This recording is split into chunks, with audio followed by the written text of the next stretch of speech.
starting a new series today and through the month of November. We're starting a series called Things Jesus Never Said.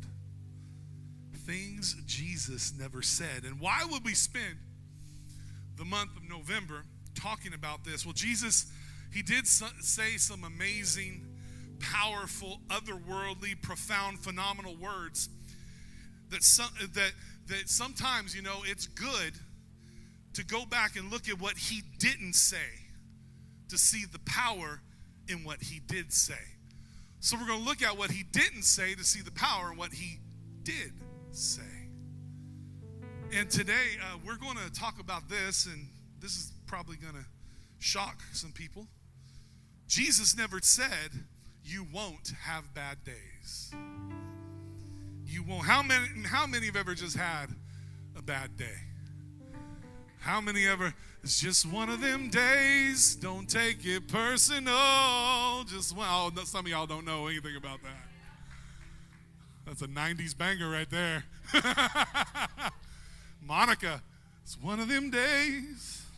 See, Lori and I, back in the day, when we first got married, we lived in Shafter, California. That's where I grew up. We lived in Shafter. And one morning, I was on my way to work, and I woke up late, but I was able to get out the door on time. Got in my car and started driving, and I took what we in Shafter called the back way into Bakersfield. You know what the back way is? When you go down highway, you go down Santa Fe Way, and you come in through Rosedale, down Allen Road, and all that back there. That's the back way into Bakersfield. And an almond orchard, an almond company had decided to extend the railroad tracks through Santa Fe Way into the orchard. So a train was stuck on those tracks. So I sat there for 15, 20 minutes, worried I was going to be late to work. But I made it to work on time, just to get me a large cup of coffee in our cafeteria at work and a breakfast burrito. Jesus lives in breakfast burritos. I don't know about you, but I believe Jesus lives in breakfast burritos. I wish you had an organ right there, Mondo. That'd be a preaching chord right there. There we go. And I get to my desk, and guess what? I spilt my entire cup of coffee all over my desk.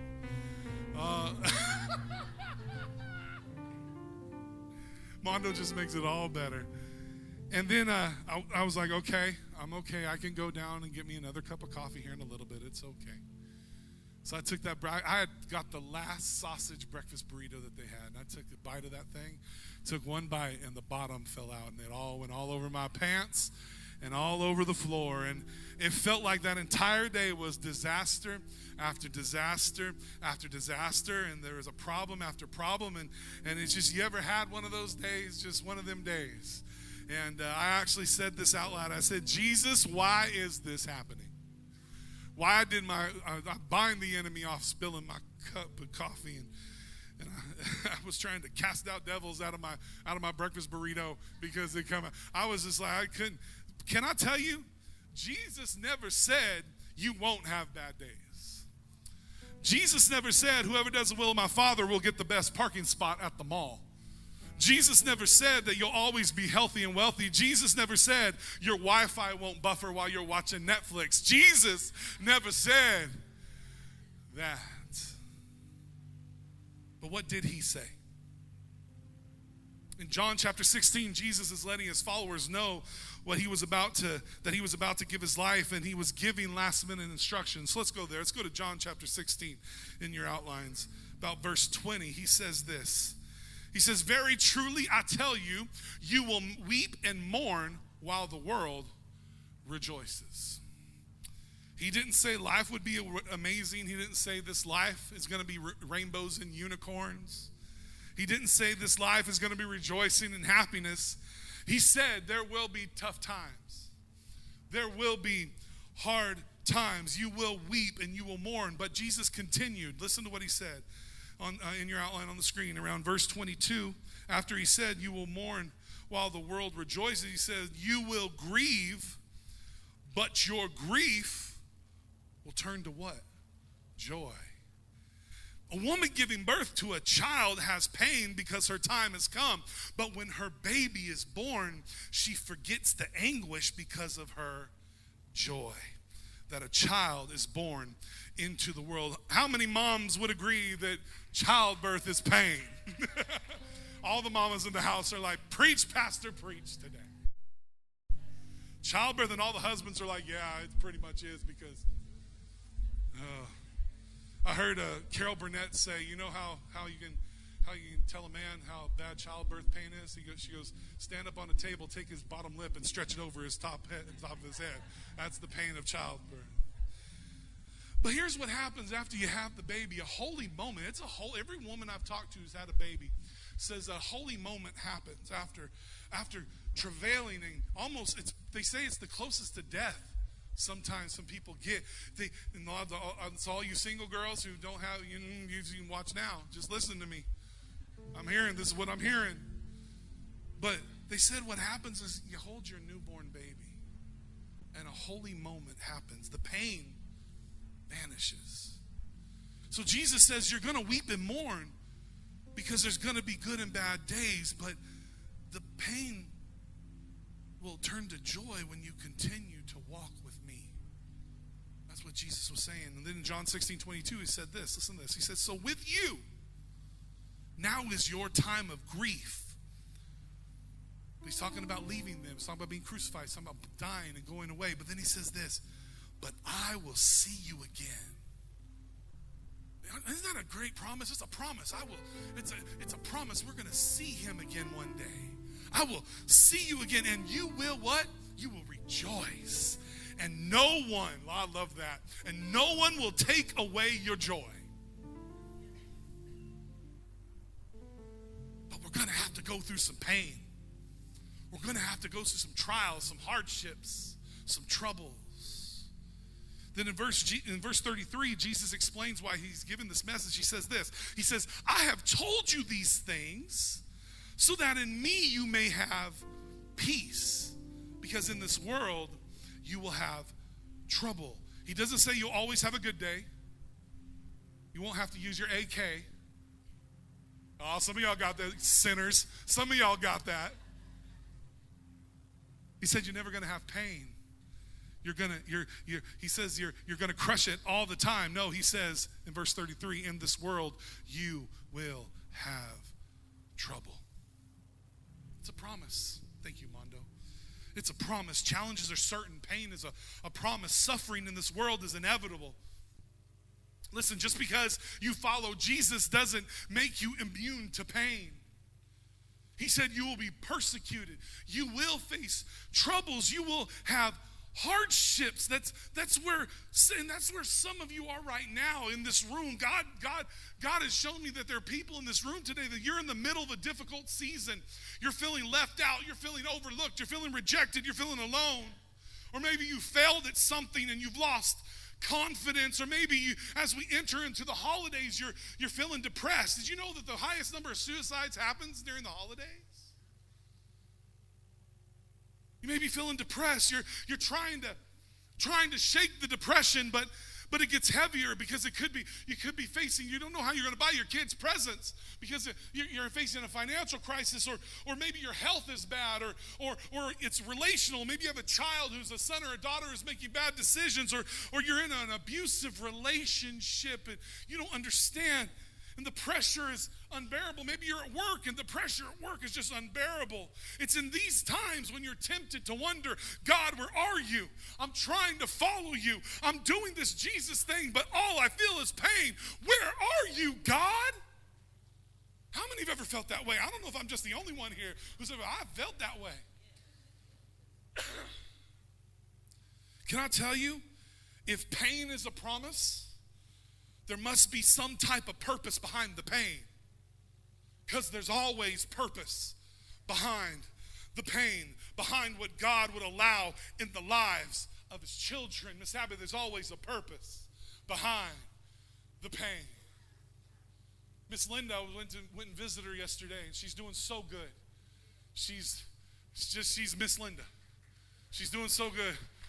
Walked into the cafeteria and I said, hey lady, and she said, they're my pastors. Told everybody in the cafeteria, they all knew me by the time we left. But she told me, Pastor, there's a purpose to this. She goes, I believe Jesus was speaking with me. I believe he needed me to get down and get into a place where he could really make me listen. And I'm excited to sit down with her and to hear what Jesus has been speaking to her about. See, there are two blessings that we experience in trouble and trials and hardships. And number one, in your outline, the two blessings that we experience in trouble, trials, and hardships are this. First, troubles, trials, and hardships prove your faith. Ooh, that hit some people. I heard that. I felt that. Some people, I heard some oohs out there. They prove your faith. It reveals the depth of your faith and trust in Jesus. One of Jesus' disciples, Peter, he wrote a letter to a group of people being persecuted by the Emperor Nero. He wrote this in about 60, 65 AD. And this is what was going on. Nero wanted to light up the night in the area he was in. So what he was doing, he was putting Christians on stakes and setting them on fire and using them as torches to light the night.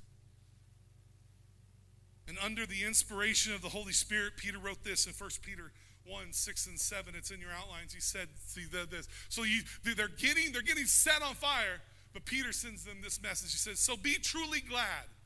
There is wonderful joy ahead, even though you must endure many trials for a little while. These trials will show that your faith is genuine. I don't know about you, but I'm waiting for my little while to be over with. You will experience trials for a little while. You will experience trouble for a little while. You will experience hardship for a little while. See, the thing is you got to have faith. It has to be a genuine faith. It can't be a fake faith. It can't be a counterfeit faith. What is counterfeit faith? It's this. It looks real on the outside, but there are no roots. That hit some people too. It looks real on the outside. Remember when I preached a while back with the two masks? It looks real on the outside, but there are no roots. See, that was me when I was a senior in high school, through high school into college. There was no roots in my faith. There was no roots. I went to church and I served, but I wasn't living the life on the outside. See, I grew up in church. I knew what to say to elicit a response, but I knew that I could lead worship, and Vic, I knew what to say to cause revival to start. I knew what songs to sing. Jesse, we're worship leaders, we know what songs to sing. Back in my day, it was like, you sing that song, I went to the enemy's camp and I took back what he stole from me. Remember, take back. No, we don't do that song anymore. No. See, I knew if I started singing that song, the revival would break out and the preacher wouldn't be able to preach and everything. I knew, but I wasn't living the right life. I wasn't living the life that I should live. I didn't have any roots. It was counterfeit faith, because I would be one person in the church house and be another person outside the church walls. There's no one like that in this place today. Somebody different than what you are. It's counterfeit faith. There's no roots. But then I met a little blonde-haired, blue-eyed girl. She purty. And I loved her. I fell in love. And I was still not living the right life when we met. I faked it for a while, but she caught on. And we got engaged, and my roots started running deeper because I went into devotional life with her, and I started doing what I was supposed to do. And then something happened. I lost my dad, and then Lori's mom died, and before that, there were the seeds to my issues. We've talked about my issues with pornography before. The seeds started sprouting. Those seeds started sprouting roots and engulfing the faith roots. And I got angry with God, and I got mad at God, and that's where the cracks in our marriage showed up. And I started questioning my faith, and my roots started shriveling. But I could still smile and wave. Like the penguins in Madagascar. Smile and wave, boys. Just smile and wave. I knew what to say. I knew what to do. I knew what scriptures to pray. I was a youth pastor. I had a big youth group. Lori and I were youth pastor of over 100 kids, but my roots weren't deep. Jesus told a parable. He said sometimes the plant will grow up and the thorns will choke the life out of it. And he said the worries and the cares of this world will make you unfruitful. He says sometimes the roots aren't deep enough. When troubles come, it chokes and it dies. And as your pastor with everything in me, I don't want that to happen to you. Jesus never said we'd have bad days. We wouldn't have bad days. See, trouble, can I tell you something? Somebody in this place needs to hear this. Trouble and hardship prove your faith. Troubles, trials, and hardships prove your faith.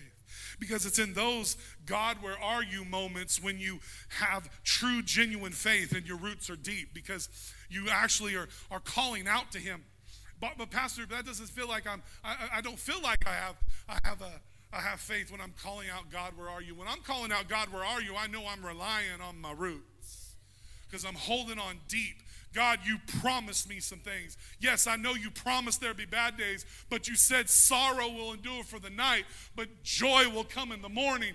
God, where are you? I need my morning to break. There's somebody in this place who's waiting for their morning to break today. Sorrow may last for the night. See, it's where you stand. It's true. It's those God, where are you moments where your roots run deep. It's where you stand strong no matter how hard the winds blow or how deep the valley is. Because can I tell somebody something? It's in the valley where the water flows that feeds the roots. It's in the valley where the water flows. The water doesn't flow up the mountain, it flows down into the valleys. It's in the valleys where your faith is made strong. It's in the valley where he speaks to you. It's where he proves your faith when the trials and the troubles and hardships come. It's in the valley where he proves your faith. It's in the valley where your roots grow deep. Jesus contrasts two things here. He says, in me and in the world. He said, in the world you will have trouble. But he said, in me you will have peace.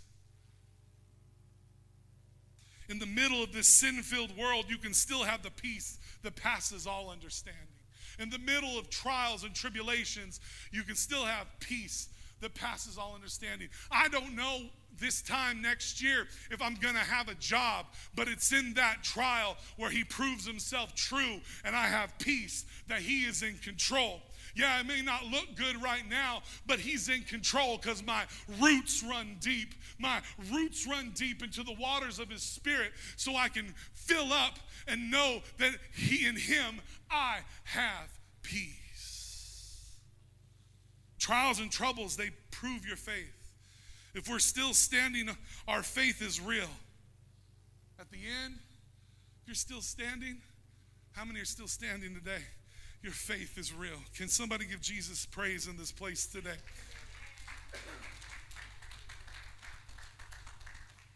There's a reason why preachers say that, because they need to get a drink of water. I'm just playing. Aren't you glad God will turn your grief into joy? Your mourning into dancing. Number 2 in your outline, these trials, these hardships, these troubles, they'll prepare you for a purpose. Look at somebody next to you and say, you have a purpose.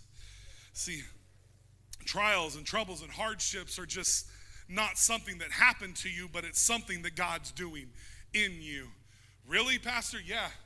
Trials and hardships and troubles, they are doing something in you. See, can I tell you, ease and comfort don't make you stronger. Sitting on a couch watching the workout videos doesn't make you stronger. Sitting in the gym eating a cheeseburger, walking on the treadmill at 2 miles an hour doesn't make you stronger. You know what makes you stronger? Jen, you know what makes us stronger? I know Jen works out. Jen, what makes us stronger? Resistance makes us stronger. Ooh, that just hit some people. Some people are never going to go to the gym ever again now. They're like, talking about in church, and now he's reading my mail, then he. Letting the resistance train you, actually doing it. Resistance strengthens your faith.